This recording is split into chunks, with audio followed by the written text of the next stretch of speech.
Ladies and gentlemen, thank you so much for joining us this edition of Leak Project. I am your host, Rex Bear, and we have Marshall Masters with us from YOWUSA.com. Is Planet X nearing Perihelion? Now, I might have said that name a little bit off, but Marshall will correct me. Thanks a lot for joining us tonight here at the Leak Project, Marshall. How the heck are you? All right. Oh, it's great to be back, Rex. Right on. I appreciate you reaching out to me, and also I've been looking through this article, and you've done it quite well. I mean, there's a lot of information on here, and I was hoping we could just jump right in. You see some possible dire straits type events happening here pretty soon.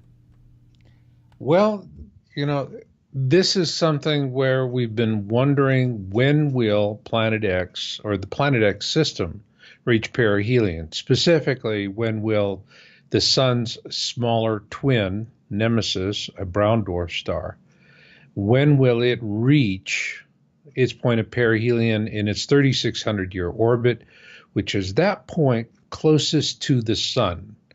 And here is something that comes with blue Kachina, red Kachina prophecy, because this really began with the most bizarre things. Somebody asked me to listen to a YouTube video by Archangel Michael. And as a rule, I just tend to sidestep machine language videos.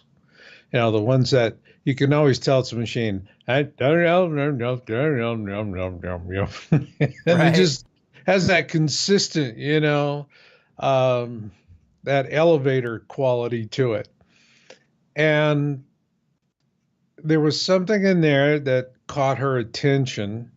And then she said, well, is the pole shift going to happen on March 20th of this year, is what this guy's saying. Well, it's March 21st, so that obviously was an error.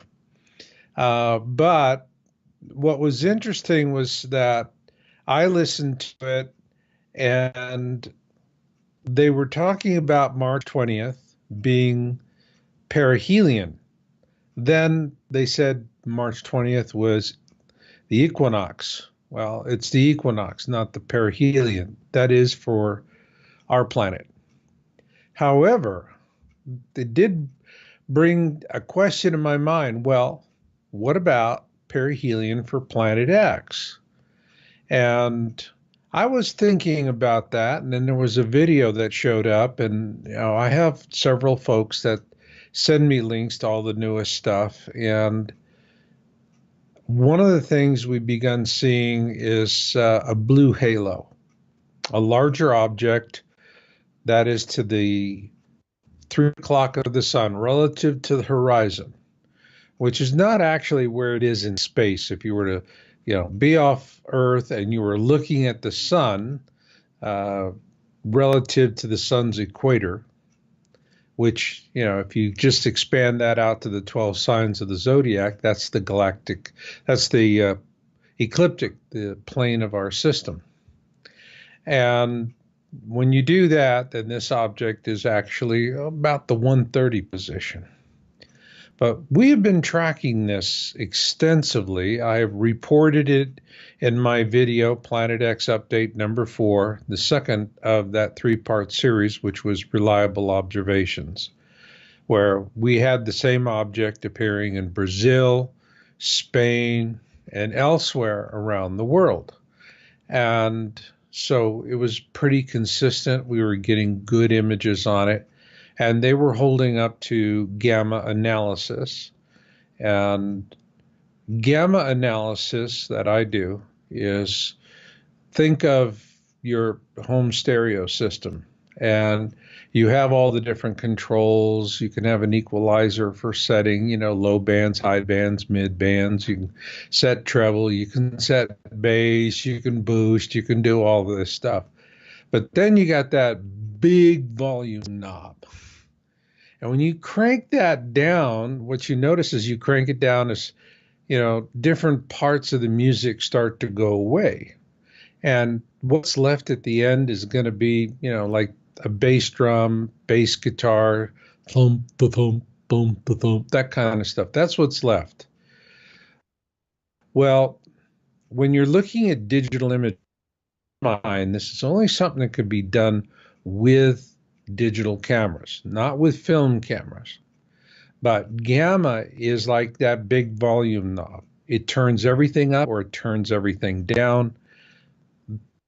However, when you turn it down, there are a lot of things going to go away, but then there's things that are going to, thump, the thump, the thump. They're going to stay.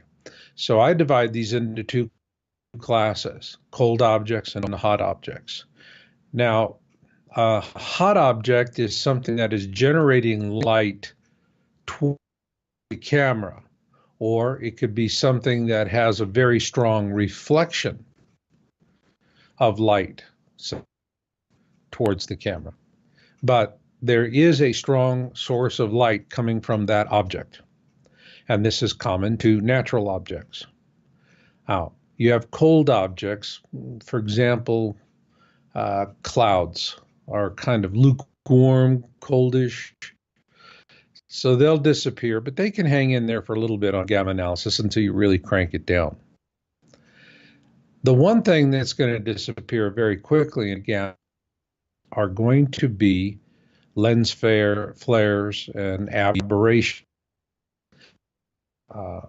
This is not an absolute, particularly with smartphones when you're taking digital still images, and they can create false positives.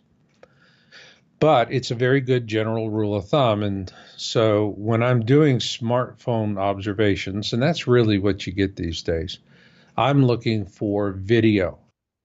I'm not looking for stills. Stills, I just don't pay a serious attention to them.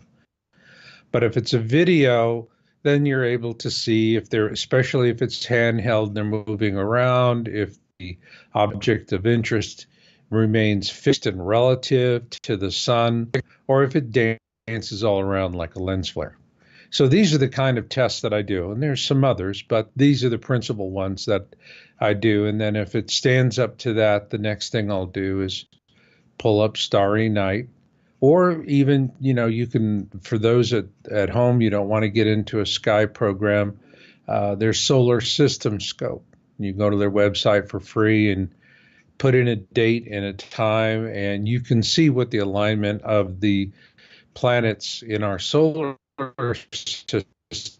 And with this 3 o'clock position, given the size and if you look at the top of the article, where it's actually the image is Planet X nearing perihelion, this was a screen of the gamma test. And the object of interest is to the right of the sun, again at the 3 o'clock, relative to the horizon. And what really stood out for me was when I looked at the original imagery, it had a bluish little halo to it, a corona. And that really, during the gamma testing, came out even more intense. And the reason why, Rex, this really got my attention is that it brings us to the Hopi prophecy of the blue Kachina and red Kachina. And for those that may not have heard of that before, there's an ancient Hopi prophecy. It's been written about extensively. And there's two Kachinas, or stars, that are going to be apparent. The first one will be a blue star, and then it is the harbinger of the worst of the two, which is the red star, which will then appear afterwards. Well, most people tend to think of this prophecy as talking about two different stars. And if people do not understand, Doppler waves, then they're not going to understand that you're really talking about the same image. And it's called red Doppler shift and blue Doppler shift. And what it really means is when an object is closing on you in space, the light waves are going to be compressed, and so it's going to be bluish. When you're spreading apart, the light waves are going to elongate, and so it looks reddish, hence redshift, blue shift. So what that really means is if it's blue shift, you know that you're, and that is, I've been talking with several of the folks that communicate with me, and in these reports where there's this little bit of blue halo. Well, that would tend to indicate that the Nemesis star with us, and that it could very well be it is in that phase of its orbit. And this is all in the article. I break it all down. But there's a heading called Acceleration at Perihelion. Now, Rex, at this point, I do want to throw something in because I debunked the debunking strategy of what's called center of mass, describing the relationship of Nemesis and our sun. And in binary star systems, you got two stars that are large. One is going to be larger than the other typically, but they're going to find a common center of mass and they're going to orbit around that center of mass. And so when we're talking about Planet X or Nemesis being in a comet like 3,600 year orbit, they go, well, that's because you have two suns and they would have a center of mass. The key word, all right, and what I point out is that this is a small dwarf, and it's not even 1% the mass of our sun. Like saying a hummingbird can nudge a water buffalo. All right, that's just not going to happen. That's the reason why Nemesis is in a comet-like orbit. All right, and it's a specious argument. It really kind of sucks people in because they talk about diameter, they talk about size. The orbital mechanics here, size has nothing to do with it. Mass, that's got everything to do with it. You know, you can hold a dirt clod in one hand and then you can hold a meteorite in the other. And trust me, you're going to be really straining to hold the meteorite if they're, both of good size. And so now when we're talking about, we have blue shift and red shift. And what's interesting to me is the point of perihelion, because Kepler's second law, this is about the point in time where Nemesis and the Planet X system, all the bodies, start an acceleration phase. And in the image I have on the site, you'll see I actually have a little amusement park of the whip, the ride that you have, where you've got these two levels at each end, and the kids sit there and they ride on the long, straight side of this ride, which is tedious. But then you get to the turnbuckle and you whip right around, which is why they call it the whip. Well, what works in an amusement park is exactly the way it works in the orbit of the Nemesis brown dwarf around its larger cousin. And so if that's the case, then it's in this acceleration phase, then it's closing with us. And that would explain the blue shift that we're beginning to see in observation reports. And once it reaches the point of perihelion, and the point of perihelion is where it is closest to the orbit of the sun. And one of the things I do show in the illustration is we go around the sun counterclockwise, but this goes in a clockwise orbit. And this has been reported by astronomers. It's also been reported by Zecharia Sitchin decoding the Sumerian texts. And that's these are important things. So this video about Archangel Michael and the Golden Age, this is something where they made an error when they were mixing perihelion equinox. But the interesting thing is, it doesn't matter how big the bar of soap is, if you slip on it, you fall in the shower. So let's get to the meat of the matter. Perihelion. What does this mean to everyone on planet Earth?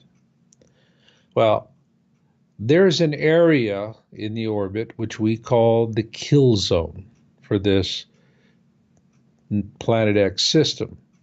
Now, for the better part of its orbit, most of its orbit, it's in the southern skies and it doesn't present a problem. Even when it comes up behind the ecliptic, but it's arcing in towards its point of perihelion, it's not really causing a problem. However, once it does reach point of perihelion, then from perihelion to the ecliptic, the plane of the solar system, which again is, remember, it's like, let's think about the sun's equator and stretching it out to the 12 signs of the zodiac. When it goes from perihelion to the ecliptic, this is the kill zone. This is when bad things are really going to start happening, and they're going to happen quickly. Because once it reaches perihelion, it is still going to be accelerating through, because remember, perihelion, half of the acceleration phase is before perihelion, and the other half of it is after. So it's, when it reaches perihelion, it's still gaining speed. And what we'll see is that it will pass over our heads as it moves to its position on the ecliptic, which will be between the orbits of Mars and Jupiter. Now, let's go back to blue Kachina, red Kachina. From perihelion to the point where it's overhead, we're going to have the blue Kachina because it's closing on us. But once it goes past our orbit over our heads, then it is gaining distance from us and it's going to go to redshift. So blue will then become red, blue Kachina becomes the red Kachina. And when it reaches the ecliptic, if we are on the same side of the sun as the Planet X system, when it reaches ecliptic on its southbound leg, or in other words, as it's headed towards its point of aphelion, its furthest distance from the sun. And so as it reaches that point where it is between the orbits of Mars and Jupiter, that's when the, what I call Nibiru pole shift is going to occur. Now, there's multiple objects, and it's like our solar system. We have major planets, we have minor planets, we have dwarf planets. All right, that system is the same. It has a total of 7 objects, varying in size. We just focus on Nemesis, which is the brown dwarf at the center of it, and the 3 major planets, which are Helion, Arbota, and Nibiru. Now, what will happen is Nibiru, which is translated in Sumerian as the planet of crossing, is going to cross between the Earth and the orbit of Venus. And it's going to pass in front of us, which brings us to the prophecy of the days of darkness. And the days of darkness, and I describe all of this in very good detail in my book, Surviving the Planet X Tribulation, with illustrations. And it's going to pass between us and the sun. But instead of like a full lunar, event where we would see the umbral outline and that halo that's around the edge, this is just all it's going to go pitch black. It's going to completely blot out the sun that's reaching us, and we are going to know darkness on Earth such as we have never imagined. And that will be a horrific time.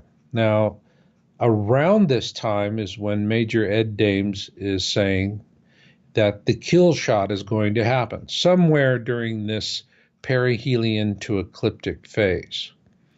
What Ed Dames is saying is that they have observed this in their remote viewing. And he first reported this in a video he produced in 2004 when he was living in Hawaii.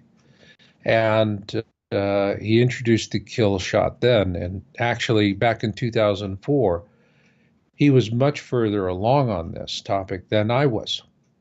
I was just really, I didn't start, and my first article was in 2002, so I was just really coming up to speed back then. But he had a real good beat on this. And so what he's talking about is we're going to have solar sprites, or what you could think of as cosmic lightning. Now, what does this mean? All right. Well, if it's not Earth directed, then it looks like there, for the grace of God, we didn't get caught in the bug zapper. But if it is Earth directed, all right, and it hits us, that's going to leave a mark. And, you know, I've been in the Grand Canyon, flown through it. I have a hard time buying the argument that the Grand Canyon was created by water erosion. You know, it's like, that's still kind of a stretch for me. But be as it may, let's talk about the largest canyon in our solar system, which is not the Grand Canyon. It's Val Marineris on Mars. Now, are scientists going to tell us that there was enough water on Mars to create the erosion that caused Val Marineris? No, I don't think they can. The one thing that does explain it is a Mars-directed solar sprite, or the planet and just tore into it. It has a lot of damage. So if we have one of those events, is it an extinction level event for all of humanity? No. It will be a regional cataclysm of profound importance. It is going to cause a lot of problems on a regional basis, kill a lot of people. It will throw a lot of debris up into the air, so there will be global effects, but it will not be an ELE, an extinction level event for our species. And that is what he is saying. So when he was asked about, is there going to be a pole shift in his last presentation, August of last year, he's since retired. That was it. He finally clean talked about it, said Planet X is real. It's going to come. And he said back then that we will see it November of this year, and that it will look as big as the moon in the sky. So, you know, that tells me that we're going to, when we do see it, it's going to be extremely large. It'll probably be at that point where it's somewhere from perihelion to directly over the orbit of Earth, and it'll be large. People are going to be looking at it.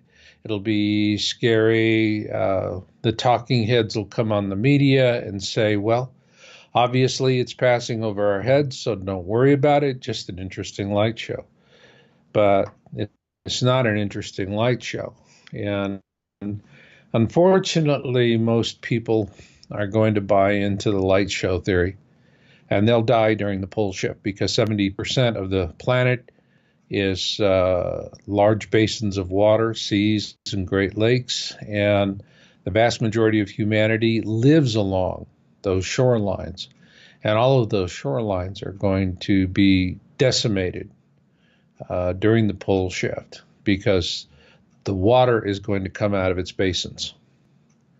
And when that happens, you know, if you're in the wrong place, that's it. I don't care how much survival food you have in your garage, you and your survival food are going to wind up joining the fossil record. So this is something where I'm asking people in this video to go and look at it. one of the things I do later on down in the video, or in the article under the heading Hot Objects versus Cold Objects, is I do a comparison. There was a video that was put out by a fellow called Baltimore, Maryland. And this was originally posted in May 15, 2016. That channel and that original video have disappeared.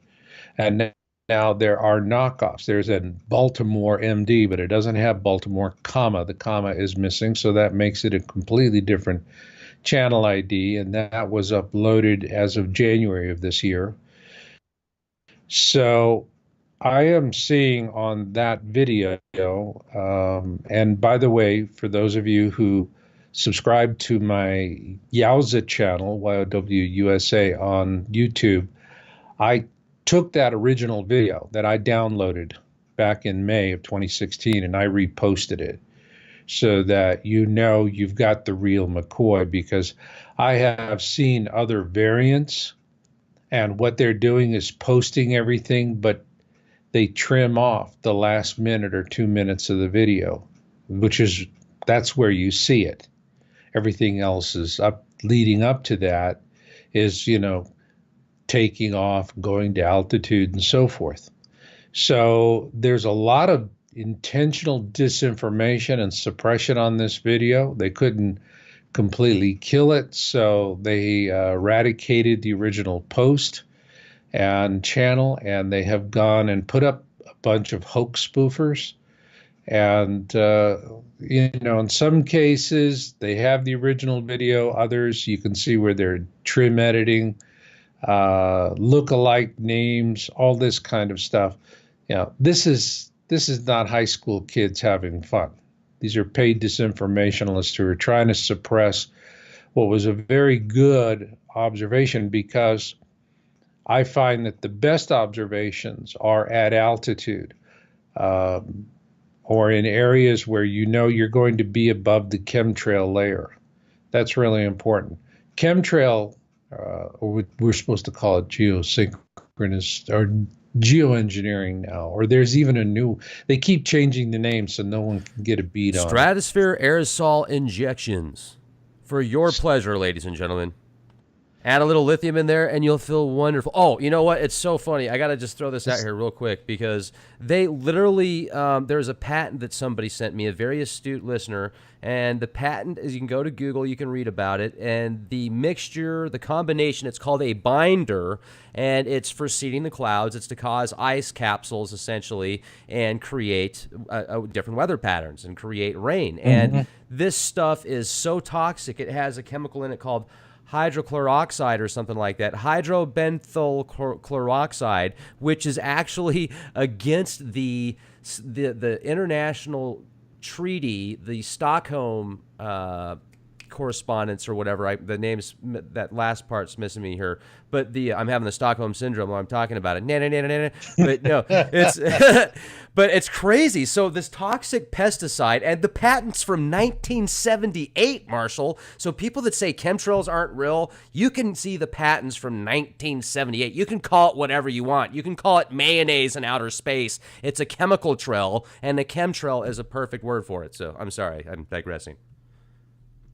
No, I loved it, man. That was really good. You nailed it. And one of the things that happens with chemtrailing is, of course, you have the global dimming, but astronomers are finally saying, this is making it hard for us to do our work. We don't look out and see clear skies. I can remember what clear skies look like. I'm old enough to remember what clear skies look like. But for younger folks that, have been around since all of this happened, they really don't know what a clear sky looks like. Really don't. And that's sad. And what they're spraying, this is just, and the cover up and the suppression that goes with it, it's awful. But in terms of seeing Planet X, when you're looking for Planet X, you can only look 2 times of the day. It's around sunrise, around sunset.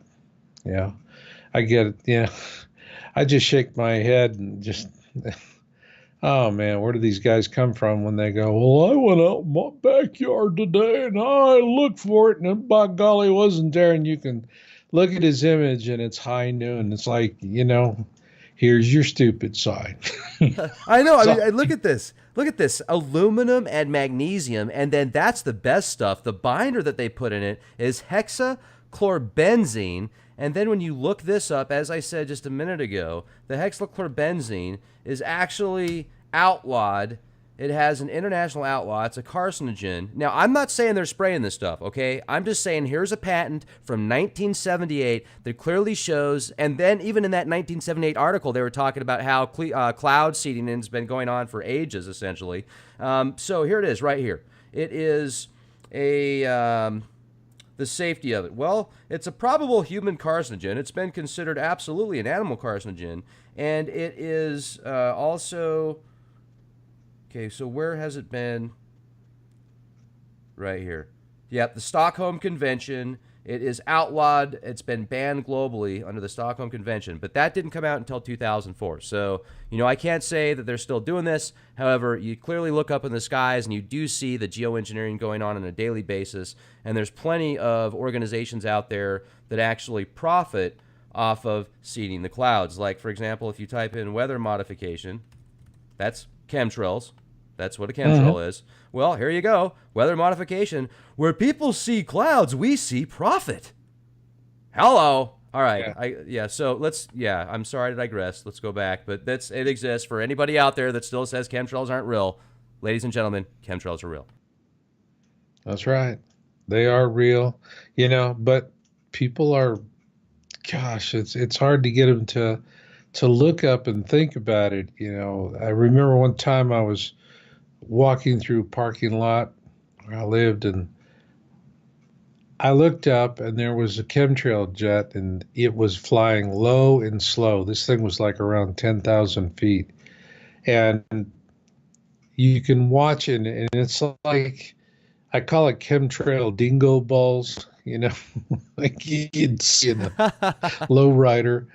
And where it comes out in clumps, clump, clump, clump, clump, clump, and it looks like these little balls, dingo balls, that hang on. And then you watch the dingo balls, they hang, they cling, and then they disperse. And then you watch them disperse out and become big smudgy clouds.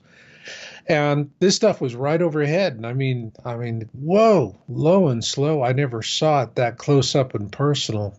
And there was this woman walking through the parking lot.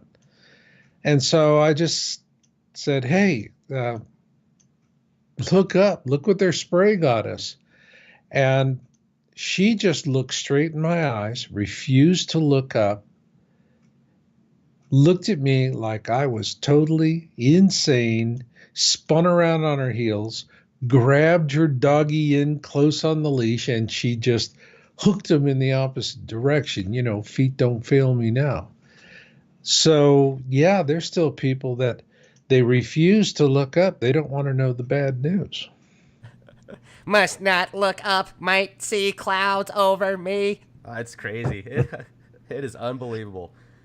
Well, hey, there you go, though. It makes it easier for these very intelligent people that have way too much money, way too much power, way too much control to decide the fate of so many people that just aren't willing to look up. And I think that's important. And that's one of the things I like about what you do, what you've talked about for so many years. And I really feel you're a pioneer in waking people up and preparing. And whether or not people want to believe in Planet X. And here's one thing I want to make very clear, ladies and gentlemen. Planet X, well, there was just an article that came out where a scientist that's getting his doctorate right now at Johns Hopkins University is actually claiming that, well, if you want to classify a planet, well, and if you're going to stick with specific parameters, the parameters that you were showing me would basically say that there's 100 planets in our solar system, because you could take the planets of Jupiter, the planets of Saturn, and add it all up, you've got about 110 bodies in this solar system. So I think that the Planet X hypothesis and the fact that they're coming out with so many new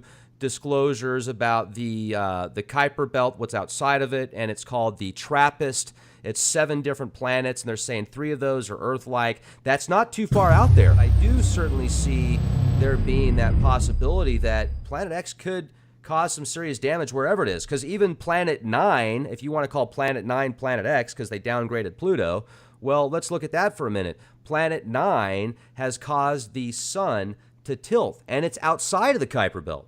Yeah, I mean, well, and Planet Nine was something they had to rush that to market, so to speak. What happened was a couple of astronomers at Arecibo, not at Arecibo, excuse me, another major telescope down in Chile, and they were actually able to observe a super Earth, something that was several times the size of Earth, and another object that they said they believed was a cold brown dwarf star. Now, the minute I read that and I went, cold brown dwarf star, anything that suggests or hints that we have a multiple sun system is immediately suppressed, period. And so I knew the wrath of God was going to fall on these people. Well, I wouldn't say the wrath of God, the wrath of the elites. I think God would rather we know the truth. And it was, they were smeared. And I reported on this on my site. And they got some gal at the Washington Post, doesn't know anything about astronomy. Her big thing is who makes the best bagels in New York. Okay. So I call her Bagel Babe. And Bagel so Betty? Bagel Babe, yeah, Bagel Babe. Nice.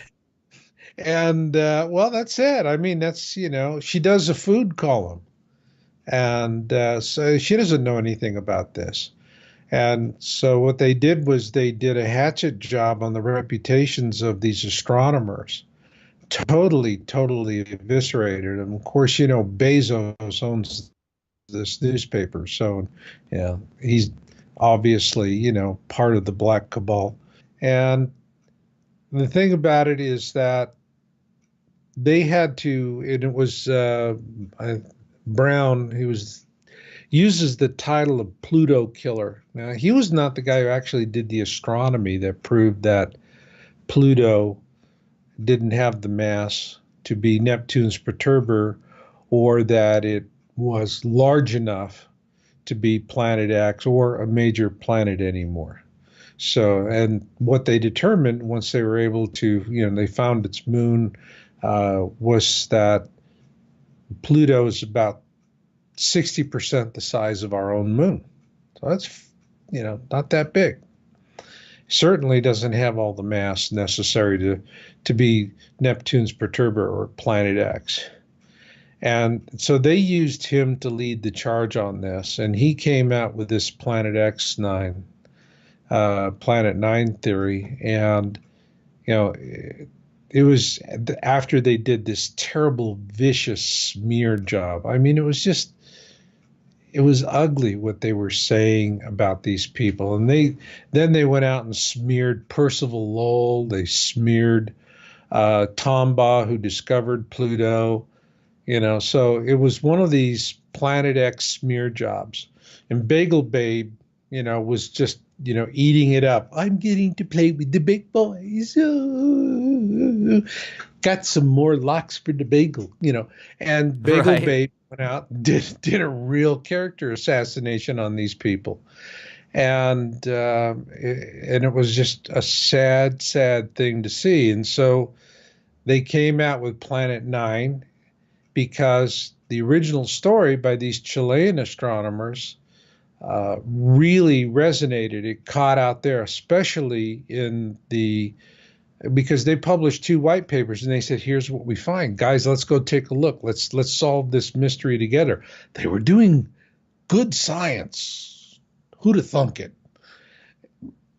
And, you know, so what do they get? They get politically crucified, and they were forced to withdraw their papers, not because that there was any scientific vetting process that they had run the hurdle on, they had to remove their papers because they were probably going to lose their funding, lose their reputations, get kicked out of their affiliations. I mean, it's pretty ugly. So Brown then comes out with this Planet Nine thing, and they made sure to call it Planet Nine instead of Planet X because they didn't want to give any credit to Planet X. Although there was a bunch of media that just said, well, they're saying Planet Nine, it's Planet X. And scientifically, it is Planet X that they're talking about because the term Planet X was really coined by Percival Lowell back in the early 1900s. And it just simply means a planet that we know exists by virtue of the fact we have observed its interaction with other planets. It's orbiting, it's causing perturbations in other planets. And so we know it's out there because we know not by seeing it, but by seeing objects near it that are being affected by it. So until we actually observe the perturber, which is very real, it is designated X for the unknown.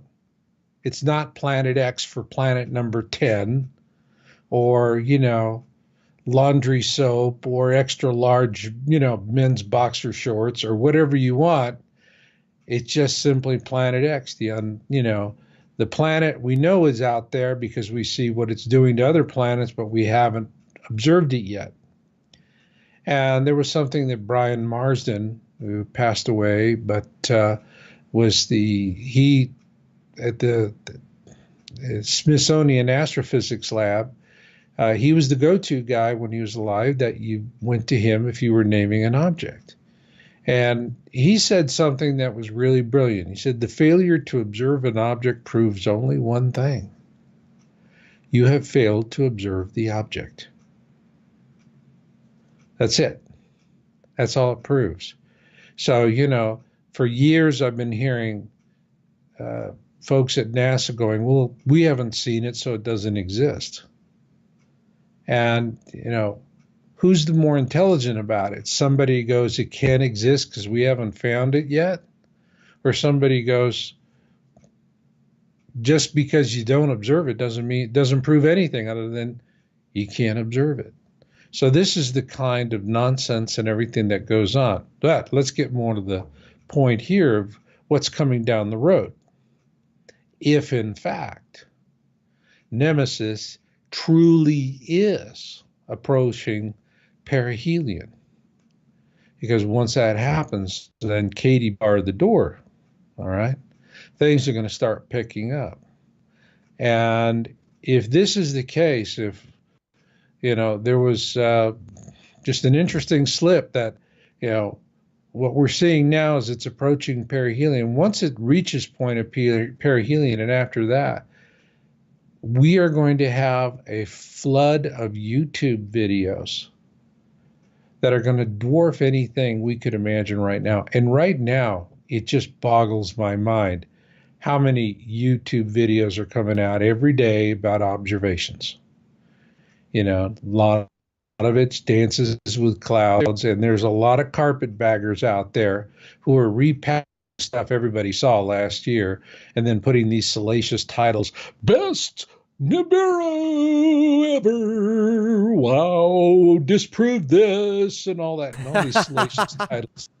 It reminds It's all you. caps, dude. And it says NASA in the caps, same title. It's got to be real. They gotta, and they really, the music they should, that woo, they should be doing that from the 50s. And so there's a lot of the carpetbaggers. They're just trying to distract people, pick up a few shekels on the AdSense revenue, have fun with it, because there's a lot of interest. We wouldn't have the carpetbaggers if we didn't have a lot of interest. And that's something I find interesting. There was a long time, it was a long, cold, lonely place to be. I know, I was there. Now it's folks are diving in and they're looking at this stuff. And I call it tribulation toking, because folks aren't ready to start doing planning and preparation. They don't understand that during the tribulation, the three major causes of death are going to be denial, procrastination, and location. They're not going to do anything about that. But they feel that they're doing something constructive and positive and forthright, and they sit there and they spend hours every day looking at, woo, and every time they flip from one video to another, it's like I can just see them. I call it tribulation toking. It's another hit on the bong. Oh, wow, man, look at that. That is so cool. That is really Nibiru, man. Glad it's not going to happen to me. And that's kind of a sad thing to see, all that denial and procrastination, but that'll pass as well, because at some point it's going to get past the, oh, wow, Cheech and Chong phase to people looking up at the sky and, woo, what am I seeing? What am I seeing? And then there's the dangerous question, what am I going to see it with my own two eyes, which is the please elites kill me question. That's really what it is. It's please elites kill me. Help me like a lemming go to my death going off the end of a cliff. Because if you're saying, well, what am I going to see it with my own two eyes? What you're really saying is, when am I going to see it with my own two eyes and then race into the living room, turn on the TV so CNN can tell me what to think about it? And that's when they're going to get lied to, and that's when they're going to hear, don't worry, just an interesting light show, everything will be fine. And then they go, cool, that's what I wanted to hear. That's what I wanted to hear. And they won't give it another thought. But there will be people who look at that and go, when will I believe what I am seeing with my own two eyes is a clear and present danger? Now that is the intelligent question. That is the question you ask that saves lives. When will I believe what I am seeing with my own two eyes is a clear and present danger? And maybe 1 in 10 will have the smarts to ask that question. The rest of them, they'll run right in, wait for CNN, Fox, MSNBC, any of these, corporate media-owned outlets that are doing, propaganda and fake news. And that's how, a lot of people are going to be fooled into thinking, don't sing light show. I'm just trying to get the message out. When you hear that, it's time to do something, because it's your last window of opportunity. It'll be your last chance. And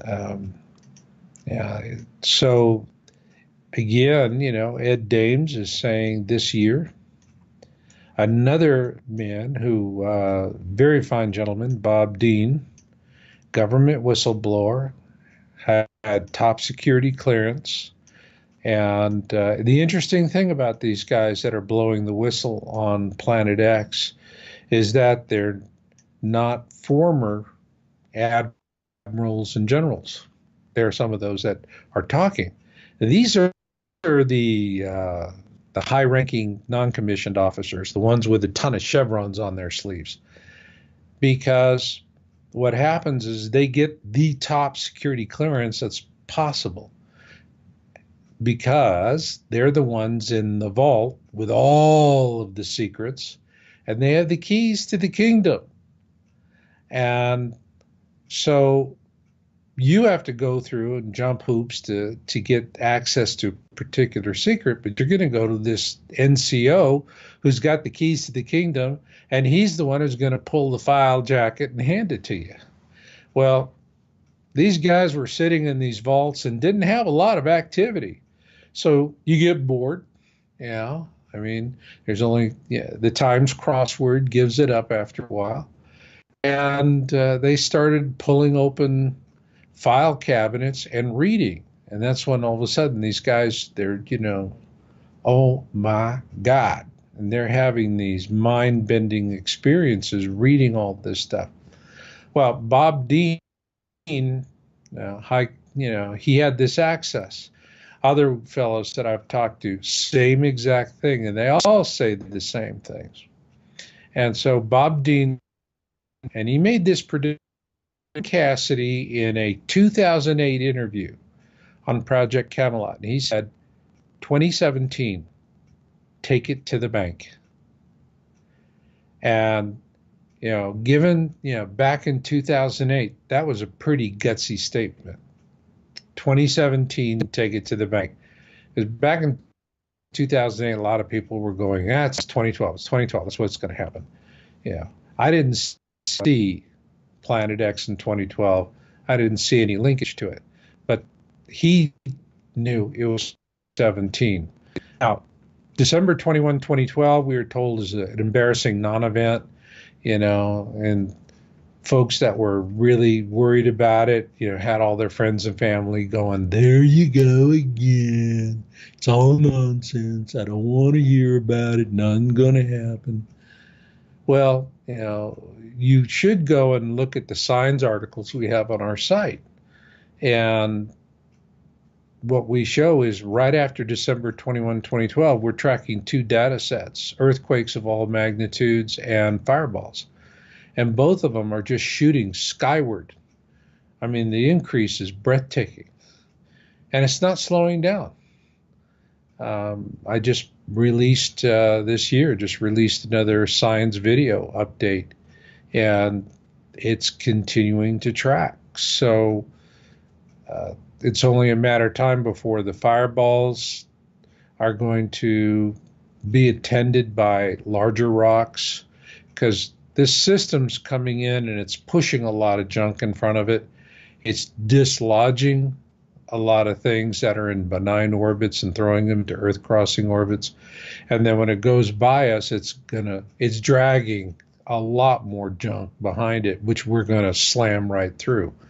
And that'll be another part of it. But overall, I see this year, if we are in fact looking at an object that's reaching perihelion by this summer, then things are going to start getting real exciting. We're going to start seeing, we have a dramatic uptick in videos, observation videos on YouTube right now. I mean, this is going to seem like a trickle compared to what's going to happen. It'll be a flood. Everybody's going to be talking about it. They're going to be yammering about it. So it makes sense that the government is, talking about Planet 9 and this and that. And they're starting to throw out all these theories. And we know it's out there. We haven't found it yet. It's elusive. It's elusive. And then they'll go, whoa, who'd have thunk it? It snuck up on us from behind the sun, And that's probably their strategy and how they're going to deal with it. But again, it comes down to each of us as individuals. How many are going to buy that nonsense, and how many are going to say, well, need to do something? Let me ask you then, because it seems like so many people do have that cognitive dissonance when you attempt over and over to help people just kind of realize that this bubble that they're in, there's a lot more out there, to kind of maybe look outside of the bubble. Do you think maybe sometimes it's just, maybe people aren't meant to be out of the bubble? Maybe just their mindset and where they are karmically and everything else. Maybe some people just need to stay in that bubble until, things happen and whatever. Well, that could be it. But I see a lot of manipulation going on. I see a lot of suppression. People are not able to get a good beat on things. And they do that. But, think back to the story of Noah and the flood. I mean, poor Noah. How many times did somebody walk up to his wife and say, yo, lady, I think your husband's one short of a six-pack. His elevator's not going to the top. He's not the brightest bulb on the tree, and so forth. And then what happened to them? They're left knocking on the hull of the ark and drowning like rats. And I think, why did Noah not open the door? Well, the Bible said God told Noah, don't open the door. That's all. When this ship has sailed, it has sailed. But I think Noah wouldn't have been sitting in the ark listening to all those people pounding on the hull and thinking, nah, nah, nah, nah, nah, you were stupid. You called me names. Now now you get to drown like rats. Nah, I think he was sitting in there and he was weeping. And he was feeling, the heavy humanity of it. And no doubt wanted to open the ark and to give refuge to all of these people, even though they had mocked and humiliated him so viciously over the years. And he didn't do it because my version on it goes a little bit beyond, God just said, keep the door closed. Well, got to have reason for that. What is that reason? Well, imagine, Noah had opened the ark to all these folks and let them clambered in.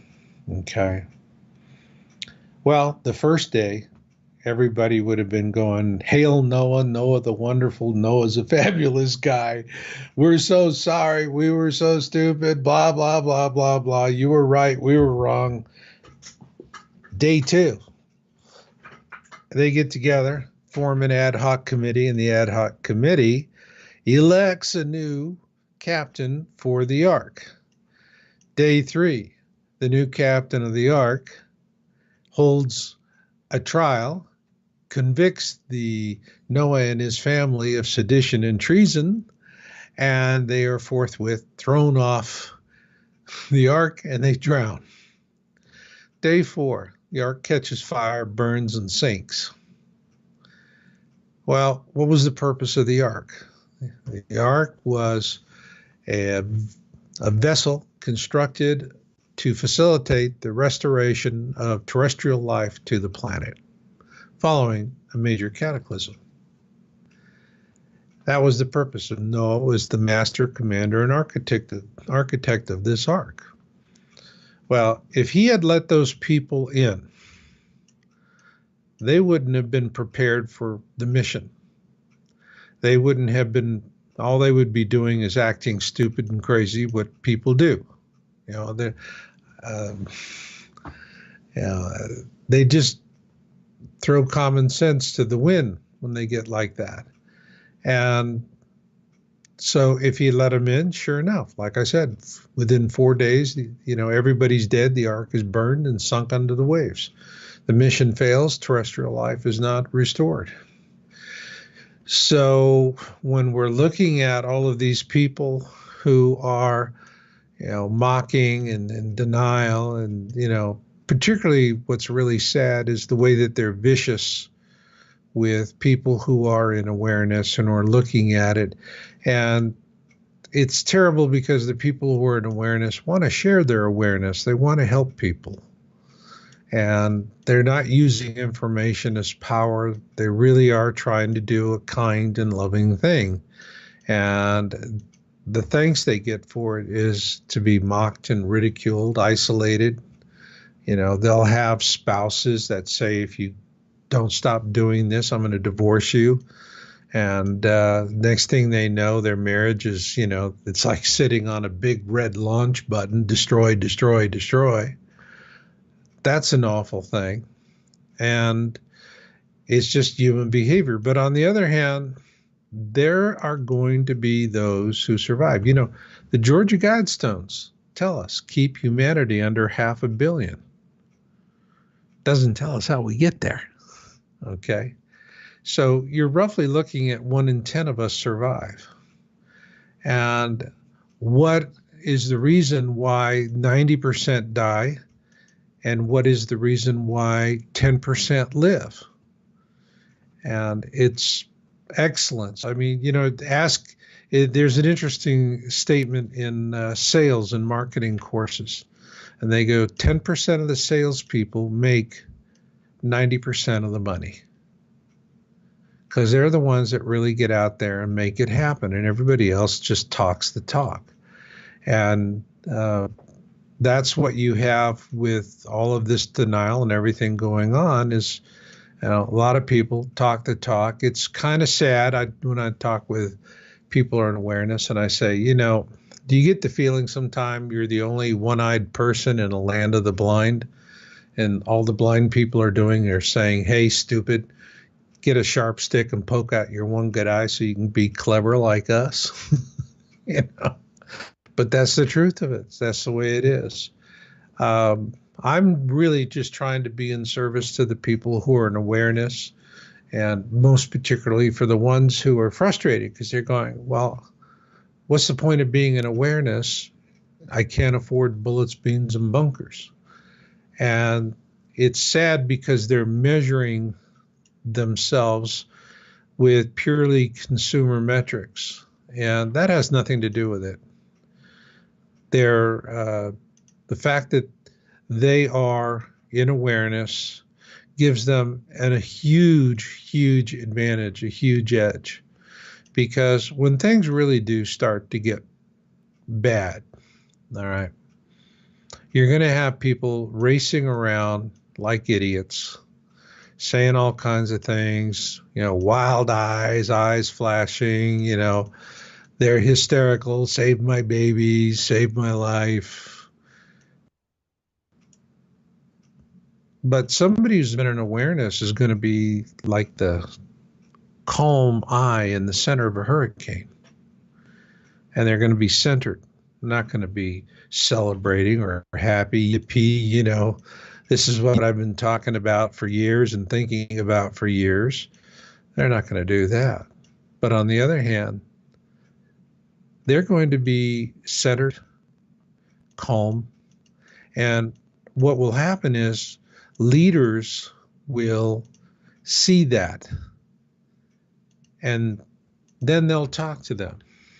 And this is the whole strategy. I mean, on my book, Surviving the Planet X Tribulation, I put the entire strategy on the back cover of the book, which is it's just 3 paragraphs if I can read it, because this is for those in awareness. And what I say is you are in awareness because God intends for you to be a part of the solution. Read and study this book thoroughly to prepare yourself for your true mission and calling. Then when a spiritual leader you admire and respect is seeing the same clear and present danger that you are, your path is simple. Hand that leader this book as you say, you need a plan, and this is the plan that will work for what is coming. Please read it, and if you have any questions, I'm always at your service. See, the point of the book is it's written for faith-based leaders, because these are the ones that are going to organize during this last window of opportunity. When everybody's looking up at the sky and, they're going, woo, what's that? And then they go to CNN and they get the big lie. All right. There's going to be the ones that are going to say, hey, I'm going to believe my lying eye. We've got a clear and present danger. And if they're the leaders of a church, they're going to know it's time to get their flocks to safety. And that's what they're going to be looking for. So that's the strategy. That's what I'm saying is you need to find these church leaders, these spiritual leaders, who are going to have enough common sense to know that they need to lead their flocks to safety. And so for those who are going, well, gee, I don't have I don't have bullets, beans, and bunkers. All right. Well, I address that in the second paragraph. I say, are you worried for yourself and your loved ones because you cannot afford a mountain of beans? Then prove that you are worth your weight in beans by using this book as a bridging tool. It will help you to establish your value as a teacher, mentor, and comforter to those whom you are in service to. By reading and studying this book, you'll experience firsthand the true power of the mentoring process. Then when the time comes, be yourself as you mentor and comfort tribulation leaders through the difficulties of awareness compression. In this way, you will gain their confidence, both through your centeredness and through your devotion to serving others. That's it. That's the strategy. If you're in awareness, here's a strategy to survive. And if you don't have that, then do you have $1 million to go build a bunker and stockpile it? And if you don't have $1 million to build a bunker to stockpile it, and you don't want to use this as your way to go out and be in service to others and survive so that you and your family can survive, well, then what have you got?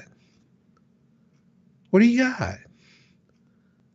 Frustration, denial, procrastination, tribulation toking, all kinds of meaningless gestures to do something frivolous that you think is substantial and is just a wisp of smoke in the wind. What have you got? So that's what I'm doing, and that's also the reason why I started my church, Knowledge Mountain Church of Perpetual Genesis, and which is at knowledgemountain.org. And I'm really just trying to focus on and help people who are in awareness and help them to do this role, to survive by being in service to others. And we call it purposeful survival for an enlightened future. And there are things that conventional preppers just seem to miss. I mean, the model that I see them doing, have been doing for a long time, is really based on Cold War shelter strategies and, nuclear, biological, and radiological. And NBR, well, what they did was in the 21st century, like laundry soap, new and improved, it's NBR plus E, earthquakes. So if you prepare for those four things, you're going to cover anything you need to cover. And then after that, well, you're clever. Just work it out as you go along. And that's pretty short-sighted, considering we're looking at a tribulation that's probably going to last a decade. And, at some point, I don't care how much you have of anything, you're going to lay your head down at night, and you're just going to say, God, I'm just really sick of this existence. I'm tired of this life. I'm tired of living in fear. I'm tired of living in misery. Please, God, take me in my sleep. If you've led a good life, maybe God will answer your prayer. If not, you're going to wake up and it's just going to be another bad day. And if you don't have something to give you hope for the future, it's really going to be just another bad day. And then how many of those bad days do you have to have before you finally stick a pistol in your mouth and eat a bullet? So I want people to have a noble sense of purpose, okay? And that, where are we going with this thing? What's the backside going to look like? The backside is when we have blue skies, taste sweet waters once again. And for preppers, their light at the end of the tunnel, they have no idea what it is because their strategy is, figure it out as you go along after the major event. And it's going to, even after their strategy, you're going to have to wait a while to find that light at the end of the tunnel, which could be an oncoming train. But with our strategy, we make folks that join the church create what we call a mission victory plan. We say, what's it going to look like on the backside? Paint a picture for us. And it's interesting. People talk about communities working together, growing food, happy, celebrating, children playing in beautiful blue ponds. They have these beautiful mental visions, pictures in their minds of what it's going to look like. And then part of that mission victory plan is, okay, now you know what victory looks like. And you don't start something unless you know what victory is going to look like. For God's sakes, Vietnam taught us that. And the fact is, you've got to, if you're going to have a purposeful existence, you've got to ask yourself, what am I going to do to make that vision come about? If I see happy families celebrating together, enjoying life together, if that's the vision of success I see, what am I going to do getting there? Because during the tribulation, the skies aren't going to be blue. They're going to be yellow, red, black, gritty, miserable. They're going to stink. Waters are going to be polluted by iron dust.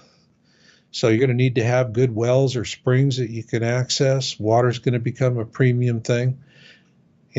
Living in that kind of world where, it's no longer turn a tap or flip a switch easy, but it's brutal, hard life every day. For those of us in the industrialized world, it's going to be a horrible difference of kind. The folks that live in the third world, where they already spend a good part of their day finding firewood and water that they can drink and, basically subsistence and getting by. Planet X tribulation is just going to be another version of bad day. And they'll deal with it like they deal with the current bad days. They'll pull together as villages, communities, and clans. And they'll help each other and they'll struggle through and they'll do real well with it. But it's those of us that are going to be in the industrialized world that are going to be essential to that Star Trek future. That's what, in my mind, when I think about what does victory look like, I see a Star Trek future. I see us going to the stars and being embraced by other races as friends, not as stormtroopers for the Anunnaki going out there to pillage, rape, and steal. And we're not going to have that Star Trek future if we wind up, regressing back to, hey, does anybody know how to build a sundial? If we're back to sundials, it's, we lose all that. I think that we need to come out of it with knowledge intact. It's why I say that surviving the tribulation is less about the having of things and more about the knowing of things. That's really going to be important. You can go out and get a bunch of old ham radio parts, CBs, car batteries, whatever, and you just have bins of this stuff and you set it on the floor.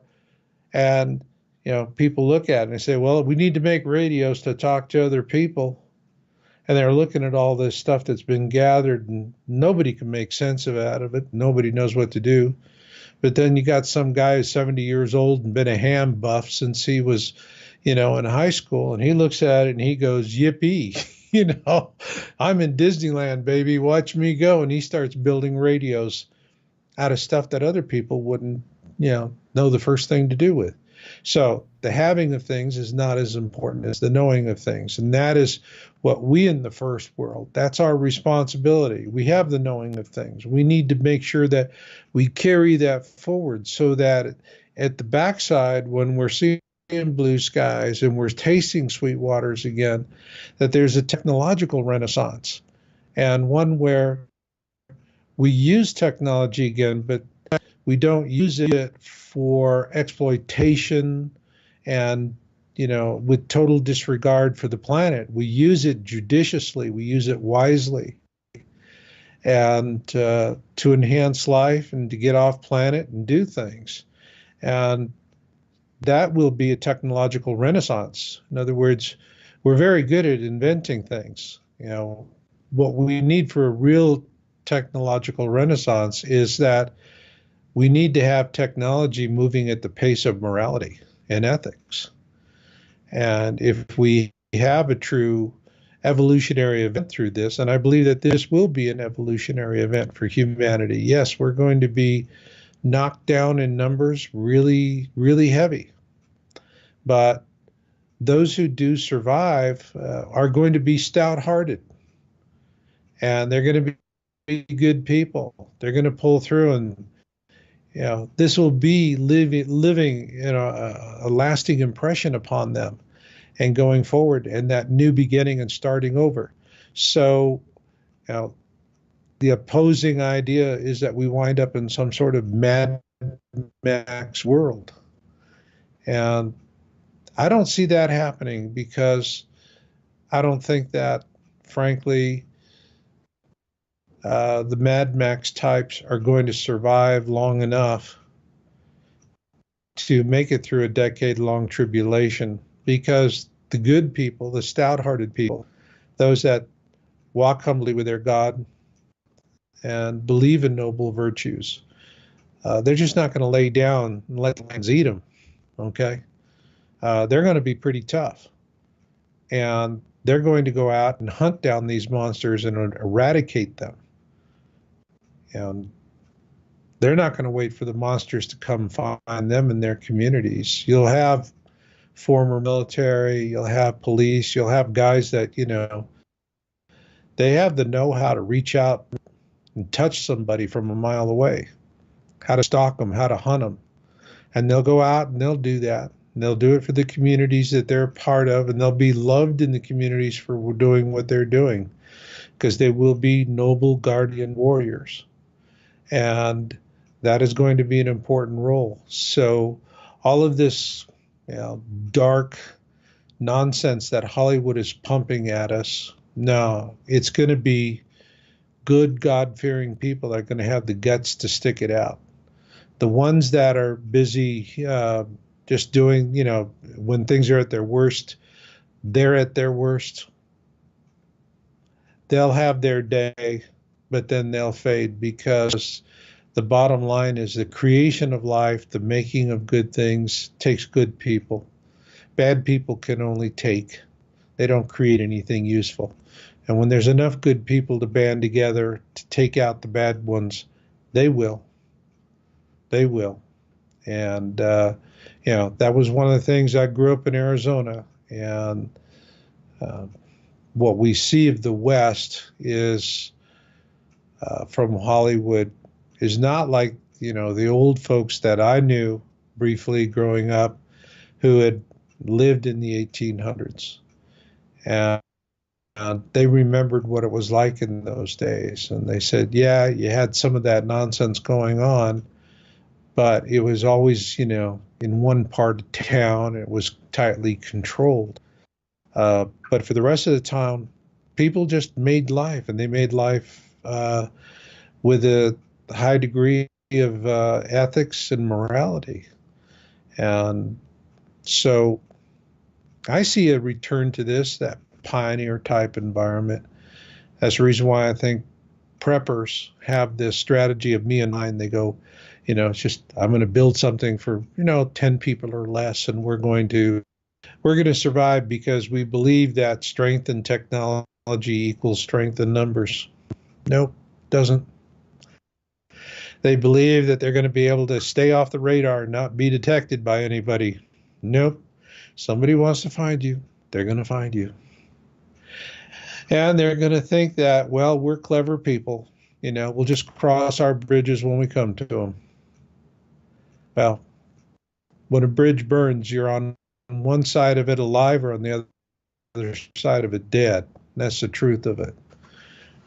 So if you're earnest, you're using your smarts, you're working with others, you're going to do much better in the long run. Those are the ones that will come out of the tribulation. And they're going to come out of the tribulation profoundly changed. People are, it's an interesting thing how environment affects us. When I lived in California, in the Bay Area, you have a lot of density packing. People are packed in on each other. And, try and start a conversation in a grocery store or something like that, and people just be polite, and they just kind of smile gratuitously and then move around. It's like, he's one of those. And you're in my space. See, I have a little bubble here. You are impinging in my bubble. And so you had all this bubble impingement. And even when I lived in a smaller area, Santa Cruz, bubble impingement. That's the way it was. But, here I am in Reno, and it's what a joy to be here. It reminds me of Phoenix, Arizona when I was a kid growing up. It's about the same population. And I enjoy, you go to the store and people start conversations with you. You start conversations with them. It's got that nice small town feel. And it's really, really great. Now, when you think about it, the majority of people are going to survive the tribulation. They're not going to be from the coastlines. Those are all going to be inundated. It's going to be the people in the flyover states where you can walk into a store and get into a fun conversation with anybody at a moment's notice. And people are polite. They open the door. They say nice things to each other.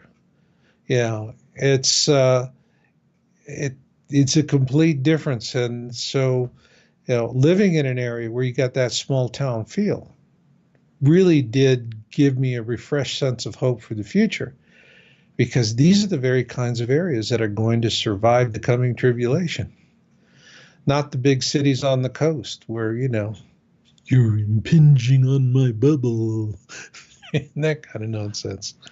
So, for those that are in awareness, it's really not about bullets, beans, and bunkers. Because when the time comes, there's going to be about 10%, maybe 20% tops of the population that's going to go, excuse me, but I'm going to believe my lying eyes. This is a clear and present danger. Need to do something. And the rest of them are going to be going, just like Y2K. It's just like Y2K. All nonsense. I'm not going to buy into it. They tell me it's an interesting light show. I believe them. They don't have any reason to lie to me. They're going to do that. So the smart thing is you start making yourself worth your weight in beans if you can't afford a hill of beans, as I say, and you start looking around for faith-based communities, and typically there'll be smaller independent churches where the leadership has a much closer hand on things, and then you get to know them. They're these people you would want to survive with, and then you take a look at the leadership and you determine if they're the kind of people that they'll be that 1 in 10 that'll say, I believe in my lying eyes. And they're going to go it their way. And if they do, then you want to affiliate with those faith-based organizations. And you want to be able to come in with your knowledge and understanding of what's coming, because they're going to need this. Because they're going to be asking questions. Why are we dying? Why is this happening to us? Why were we lied to? Why this? Why that? Why the other thing? Yeah, you're going to, a lot of folks doing grapevine rumors, talking about all kinds of stuff because they don't know. And they're just going to, just be cooking it up as they go along. But there you are. You've been studying this, you understand it, you know what's going on. You're centered, you're quiet, they can see that composure. And then when you speak, you just say enough to answer a question, don't go on like, a cheap tent flap in the wind. You just answer like a wise person does. You sit, you listen to everything they say, think about it, and then you answer with as few words as possible. And then they're going to go, wow, you know what you're talking about. You're bringing in a sense of understanding to us about what's going to happen, and we need this. Why don't you join us? And that's when you say, great, would like to. By the way, I have my family. Can they come with me? At that point, what's this community going to say? No, we want you, but not your family. If that's what they say, you pick the wrong ones to saddle up with. But the bottom line is it's not communities of 10 or less, these little survival bunker strategies. It'll be communities of 100 or more, strength in numbers. It goes back to pioneer lore. You see, there's nothing that proves that surviving in groups of 10 or less in something like this, unless you're stranded on a desert island when your airplane crashes, and that's it. You're the only 10 bodies on the planet, on the island. But, if you're in a tribulation survival situation and there's 10 of you, well, what happens when 1 or 2 get sick, then another 1 or 2 are going to have to take care of them. And then what happens when your 10-year-old sitting there with the $3,000 customized AR-15 with the red dot scope and the custom barrel and all of that other stuff, and he's sitting there with this wonderful rifle, and he falls asleep on guard duty. You know, what's that going to do for you? On the other hand, you got a community of 100 people or more. So is there anything that proves that work? Well, how about the United States west of the Mississippi River? Kind of proves it, because what did you have? You had pioneering families. They'd sell what they had. They'd relocate for better opportunities. They'd buy Conestoga wagons and oxen, and then they would form wagon trains, and they would go in vast numbers. And we're talking low technology, but smart technology. You choose your weapons well, you choose your technology well. And when these groups, these large parties would encounter danger, what do? Circle the wagons, and everybody covers everybody else's back. And that's worked, because everything west of the Mississippi proves it worked. Okay? So if it worked then, why won't it work during the tribulation? Who's to say it wouldn't? Who's to say that something that was only an idea for survival, that was dreamed up during the Cold War, which was never tested, is the smarter thing to do because it's newer? Newer doesn't mean anything. What you want is, whatever you look for solutions, you're always looking to the past for things that survived, because if it worked, that's the reason why we know about it. There's a lot of things that were tried, didn't work, we don't know about them today. Things that worked, we know about them today. And so that's the basic logic of it. And, for your listeners out there, again, the three major causes of death: denial, procrastination, and location. When it comes to denial and procrastination, you want to drink the Kool-Aid, well, that's your right. Do it. When it comes to relocation, you need to get to some place that's more survivable. Once you get there, then you can get situated. And that's another thing.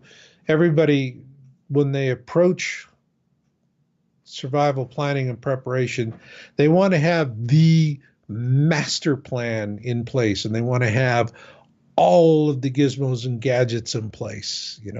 First thing they do, create a stockpile. No. The first thing you do is you start solving problems. You start solving the most immediate problem. When you solve that, you go to the next one, you solve it, and it's a continual problem-solving situation. So if you're going to relocate, for your folks that are listening and they're out on the coastlines, I do reconnaissance to different areas of the country, and it's absolutely imperative that you do a recon. There's an awful lot you can learn about a region just by driving through it, stopping off, having a cup of coffee at a local cafe, meeting people in a local park, do the visitor center. And certainly, when you go to the grocery store, look for all the local newspapers and magazines and snap all those up, get all that local flavor. You can learn an awful lot. And that's important.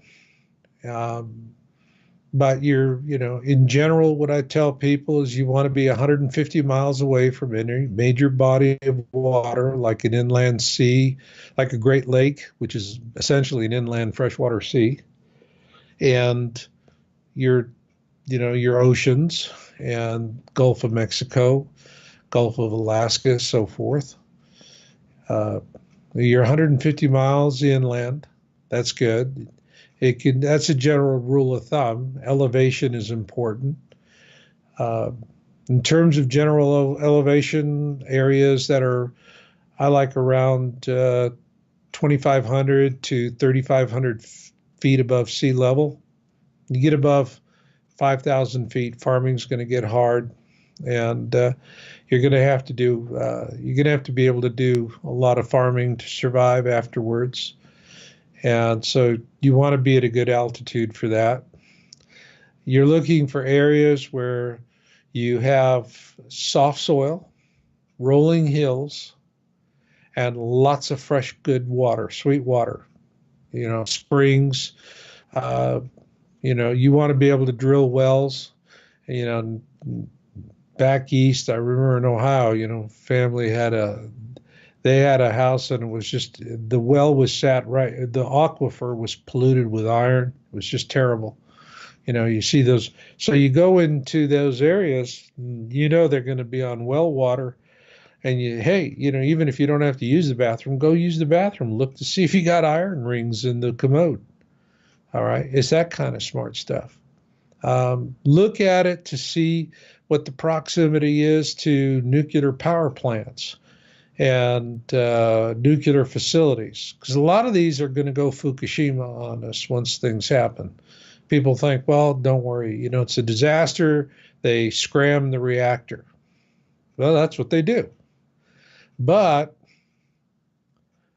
you got to keep the reactor cool for a couple of years while that fuel is cooling down. And that means you have to have power, you have to have pumps running, and you have to have water. And if you don't have those, what do you have? You have a Fukushima, which is, you got 3 cores that melted through. The corium are in the ground. And Fukushima is a nuclear volcano, and they can't do anything about it. They literally cannot do it. There's no way to stop this hell on earth that they have created. And worse yet, there is an underground river runs directly under the plant.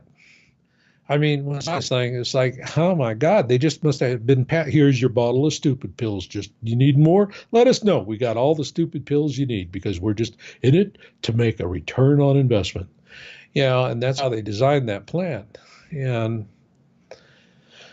well, it's pumping radiation directly into the Pacific every day and will for a long time, and it will kill the Pacific and probably do a heck of a lot of damage to the other world, the other oceans as well. So we're going to have Fukushimas. We're going to have these China syndrome things that are going on, and it's going to be really bad. And so what I tell folks is, at a bare minimum, you want to be upwind, 50 miles away from the plant, downwind, 100 miles away. The other thing you want to be careful of is fracking. And fracking is, these well casings they're designed to last 30 years. A small percentage fail on day one, but 30 years under normal operating conditions. Well, you're not going to have normal operating conditions when you have major fault lines like the New Madrid and the San Andrea and the Cascadia.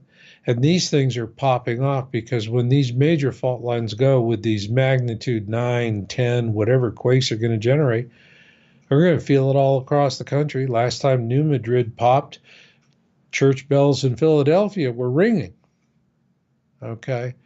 Well, if you can ring church bells in Philadelphia, what about all the fracking wells in Pennsylvania? It's going to ring those wells as well. And then when they fail, then that toxic witch's brew that they use for fracking is going to seep up into the aquifers, and you're going to have poisoned water and dead land.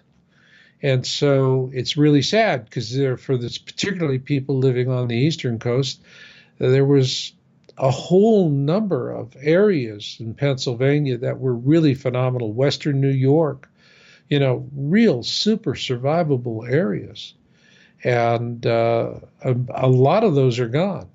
So, in general, you got to check and see what the water tables are.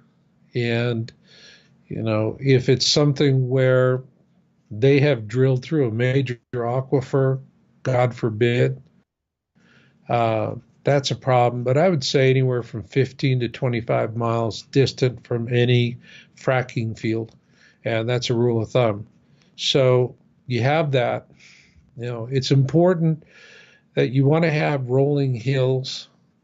Um, there are a lot of folks that want to move out to the plain states, and you know, you go back to pioneering lore. I mean, they would get these prairie grass fires. My God, they were awful. Like, a lot of people died terrible deaths as a result of that.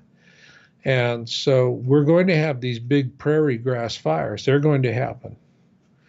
So you don't want to be out there on the prairies. You want to be out there where there's nice rolling hills and soft earth. It's real important, particularly with the rolling hills and the soft earth, because you want to be able to dig into the side of a hill so you can create a radiation.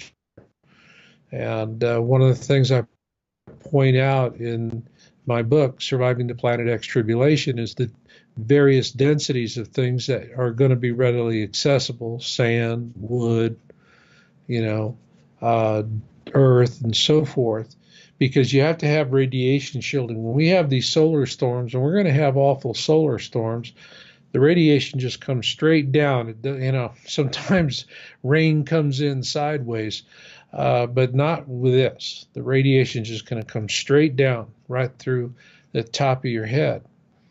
And so you're going to need to have radiation shelters during times when there's a lot of solar activities.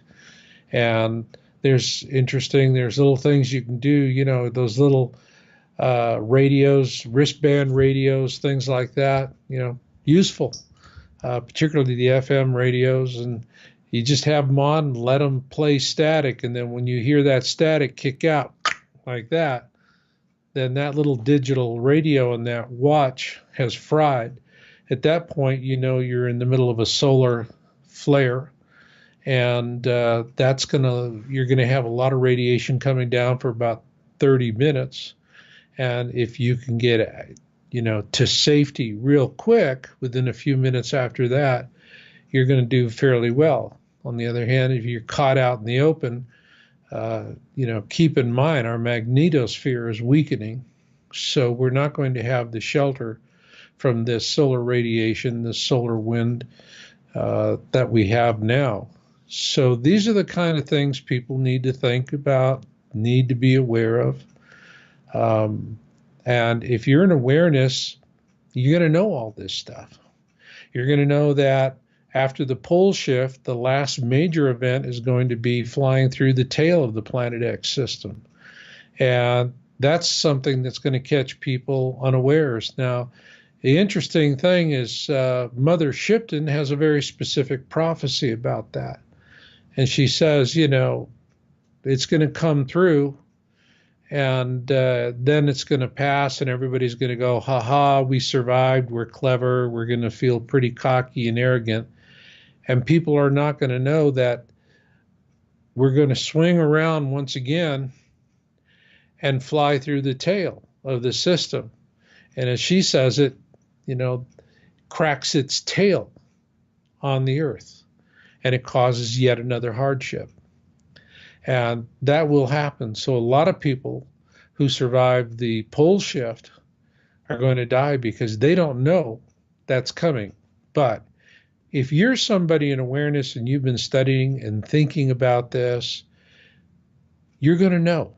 And if you're a part of a community, you're going to be able to explain it to the people in the community, and they're going to believe you because you have understood the whole process from soup to nuts, every stage of it, what to expect, how to handle things, what to do about things.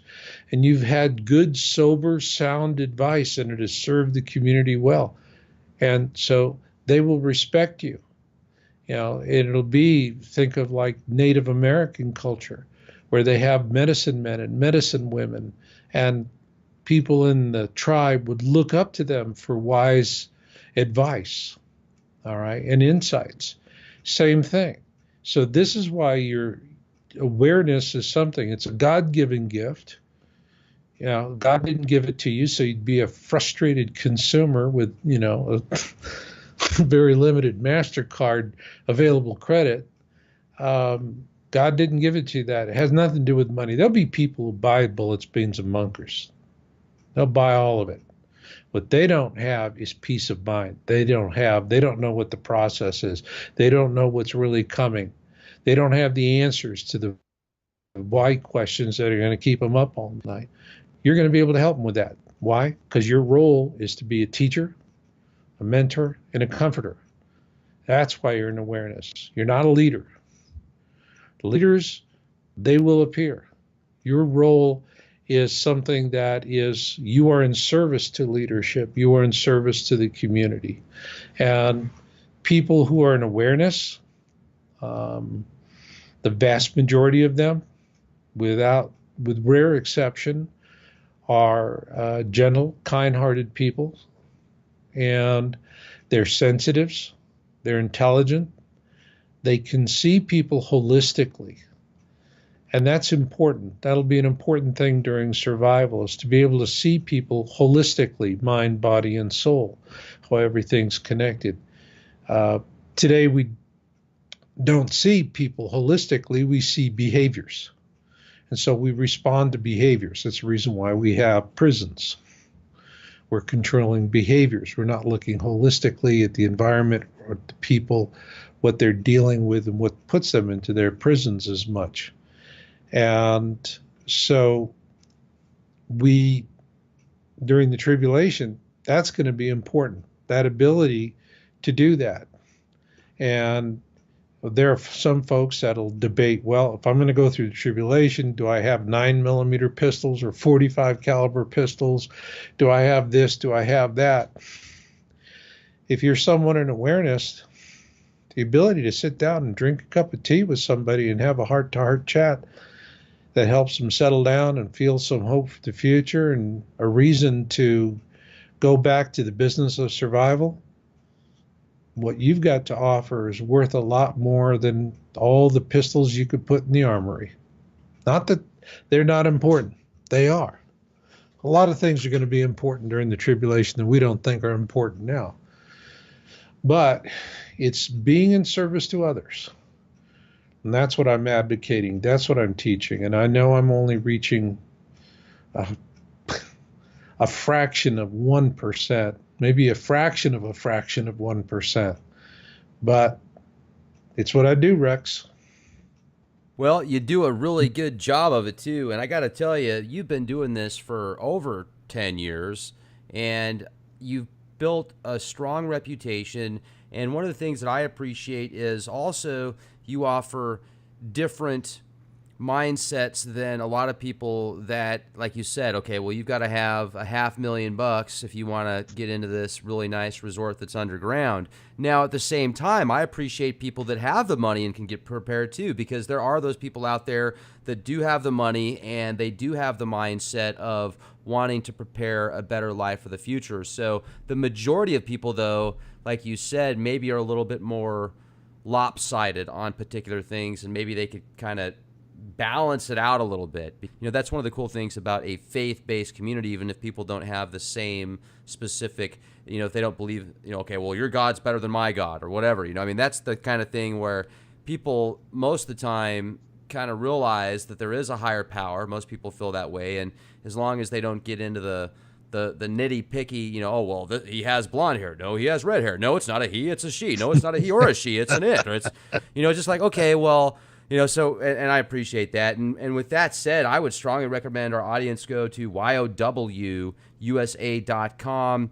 You've got the Colburn Bible. You've got several other books that are really good. You come up with articles almost daily. And it's funny because I want to show your website before we close out, but I can't because I'm getting disconnected from the internet. And I've noticed that about at least half of this conversation, I've been disconnected from the internet, which is really strange because we still have this Skype conversation. So it must be meant to be.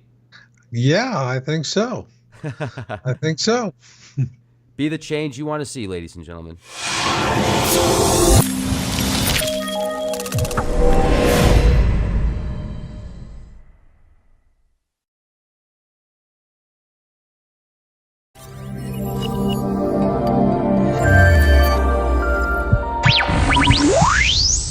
Ladies and gentlemen, thank you so much for joining us this edition of Leak Project. I am your host, Rex Bear, and we have Marshall Masters with us from yowusa.com. Nemesis.com. Is Planet X nearing Perihelion? Now, I might have said that name a little bit off, but Marshall will correct me. Thanks a lot for joining us tonight here at the Leak Project, Marshall. How the heck are you? All right. Oh, it's great to be back, Rex. Right on. I appreciate you reaching out to me, and also I've been looking through this article, and you've done it quite well. I mean, there's a lot of information on here, and I was hoping we could just jump right in. You see some possible dire straits type events happening here pretty soon. Well, this is something where we've been wondering, when will Planet X, or the Planet X system, reach perihelion? Specifically, when will the sun's smaller twin, Nemesis, a brown dwarf star, when will it reach its point of perihelion in its 3,600-year orbit, which is that point closest to the sun? And here is something that comes with blue Kachina, red Kachina prophecy, because this really began with the most bizarre things. Somebody asked me to listen to a YouTube video by Archangel Michael. And as a rule, I just tend to sidestep machine language videos. The ones that you can always tell it's a machine. And it just has that consistent, that elevator quality to it. And there was something in there that caught her attention. And then she said, well, is the pole shift going to happen on March 20th of this year? Is what this guy's saying. Well, it's March 21st, so that obviously was an error. But what was interesting was that I listened to it, and they were talking about March 20th being perihelion. Then they said March 20th was the equinox. Well, it's the equinox, not the perihelion. That is for our planet. However, it did bring a question in my mind. Well, what about perihelion for Planet X? And I was thinking about that, and then there was a video that showed up, and I have several folks that send me links to all the newest stuff, and one of the things we've begun seeing is a blue halo, a larger object that is to the 3 o'clock of the sun relative to the horizon, which is not actually where it is in space. If you were to, be off Earth and you were looking at the sun relative to the sun's equator, which, if you just expand that out to the 12 signs of the zodiac, that's the galactic, that's the ecliptic, the plane of our system. And when you do that, then this object is actually about the 130 position. But we have been tracking this extensively. I have reported it in my video, Planet X Update number 4, the second of that 3-part series, which was Reliable Observations, where we had the same object appearing in Brazil, Spain, and elsewhere around the world. And so it was pretty consistent. We were getting good images on it, and they were holding up to gamma analysis. And gamma analysis that I do is, think of your home stereo system, and you have all the different controls. You can have an equalizer for setting, low bands, high bands, mid bands. You can set treble, you can set bass, you can boost, you can do all this stuff. But then you got that big volume knob. And when you crank that down, what you notice is you crank it down as, different parts of the music start to go away. And what's left at the end is going to be, like a bass drum, bass guitar, thump, thump, boom, thump, that kind of stuff. That's what's left. Well, when you're looking at digital image, this is only something that could be done with digital cameras, not with film cameras. But gamma is like that big volume knob. It turns everything up or it turns everything down. However, when you turn it down, there are a lot of things going to go away, but then there's things that are going to, thump, the thump, the thump. They're going to stay. So I divide these into two classes, cold objects and hot objects. Now, a hot object is something that is generating light toward the camera, or it could be something that has a very strong reflection of light towards the camera. But there is a strong source of light coming from that object, and this is common to natural objects. Now, you have cold objects, for example, two different stars. And if people do not understand, Doppler waves, then they're not going to understand that you're really talking about the same image. And it's called red Doppler shift and blue Doppler shift. And what it really means is when an object is closing on you in space, the light waves are going to be compressed, and so it's going to be bluish. When you're spreading apart, the light waves are going to elongate, and so it looks reddish, hence redshift, blue shift. So what that really means is if it's blue shift, you know that you're, and that is, I've been talking with several of the folks that communicate with me, and in these reports where there's this little bit of blue halo. Well, that would tend to indicate that the Nemesis star with us, and that it could very well be it is in that phase of its orbit. And this is all in the article. I break it all down. But there's a heading called acceleration at perihelion. Now, Rex, at this point, I do want to throw something in because I debunked the debunking strategy of what's called center of mass, describing the relationship of Nemesis and our sun. And in binary star systems, you got two stars that are large. One is going to be larger than the other typically, but they're going to find a common center of mass, and they're going to orbit around that center of mass. And so when we're talking about Planet X or Nemesis being in a comet-like 3,600-year orbit, they go, well, that's because you have two suns, and they would have a center of mass.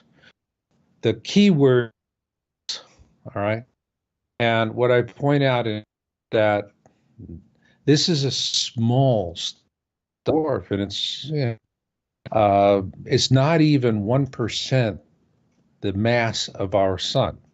Like saying a hummingbird can nudge a water buffalo, all right? That's just not going to happen. That's the reason why Nemesis is in a comet-like orbit, all right? And it's a specious argument. It really kind of sucks people in because they talk about diameter, they talk about size. The orbital mechanics here, size has nothing to do with it. Mass. Clouds are kind of lukewarm, coldish. So they'll disappear, but they can hang in there for a little bit on gamma analysis until you really crank it down. The one thing that's going to disappear very quickly in gamma are going to be lens flares and aberration. This is not an absolute, particularly with smartphones when you're taking digital still images, and they can create false positives. But it's a very good general rule of thumb. And so when I'm doing smartphone observations, and that's really what you get these days, I'm looking for video. I'm not looking for stills. Stills, I just don't pay serious attention to them. But if it's a video, then you're able to see if they're, especially if it's handheld, they're moving around, if the object of interest remains fixed and relative to the sun, or if it dances all around like a lens flare. So these are the kind of tests that I do. And there's some others, but these are the principal ones that I do. And then if it stands up to that, the next thing I'll do is pull up Starry Night. Or even, you can, for those at home, you don't want to get into a sky program, there's Solar System Scope. You go to their website for free and put in a date and a time, and you can see what the alignment of the planets in our solar system. And with this 3 o'clock position, given the size of, and if you look at the top of the article, where it's actually the image is Planet X nearing perihelion, this was a screen capture of the gamma test. And the object of interest is to the right of the sun, again at the 3 o'clock, relative to the horizon. And what really stood out for me was when I looked at the original imagery, it had a bluish little halo to it, a corona. And that really, during the gamma testing, came out even more intense. And the reason why, Rex, this really got my attention is that it brings us to the Hopi prophecy of the blue Kachina and red Kachina. And for those that may not have heard of that before, there's an ancient Hopi prophecy. It's been written about extensively. And there's two Kachinas, or stars, that are going to be apparent. The first one will be a blue star, and then it is the harbinger of the worst of the two, which is the red star, which will then appear afterwards. Well, most people tend to think of this prophecy as talking about that's got everything to do with it. You can hold a dirt clod in one hand, and then you can hold a meteorite in the other. And trust me, you're going to be really straining to hold the meteorite if they're, both of good size. And so now when we're talking about, we have blue shift and red shift. And what's interesting to me is the point of perihelion, because Kepler's second law, this is about the point in time where Nemesis and the Planet X system, all the bodies, start an acceleration phase.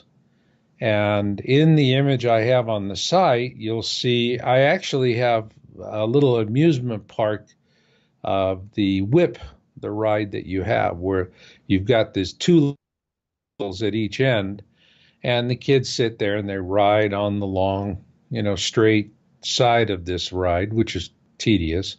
But then you get to the turnbuckle and you whip right around, which is why they call it the whip. Well, what works in an amusement park is exactly the way it works in the orbit of the Nemesis brown dwarf around its larger cousin. And so if that's the case, then it's in this acceleration phase, then it's closing with us. And that would explain the blue shift that we're beginning to see in observation reports.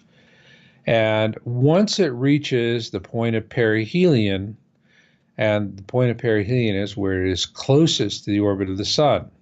And one of the things I do show in the illustration is we go around the sun counterclockwise, but this goes in a clockwise orbit. And this has been reported by astronomers. It's also been reported by Zecharia Sitchin decoding the Sumerian texts. And that's these are important things. So this video about Archangel Michael and the Golden Age, this is something where they made an error when they were mixing perihelion equinox.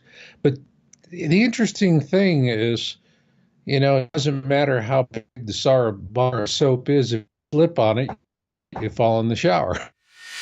So let's get to the meat of the matter, perihelion. What does this mean to everyone on planet Earth? Well, there's an area in the orbit which we call the kill zone for this Planet X system. Now, for the better part of its orbit, most of its orbit, it's in the southern skies and it doesn't present a problem